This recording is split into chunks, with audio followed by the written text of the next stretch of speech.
मोननै जासिगोन डाइरेक्ट जासिगोन मोननै मोनथाम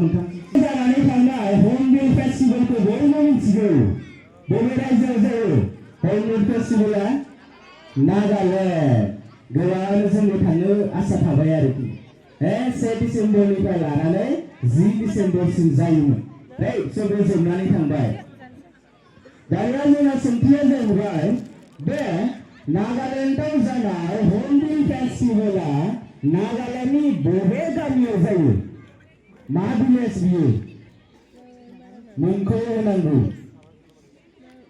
हर्नबिल फेस्टिभेल बे जानाय गामिनि भिलेजनि मुङा मा किसामा भिलेज होननानै जोङो बुंनाय जायो बे जायगायाव जाय चक्लेट हरदों बिसोरनो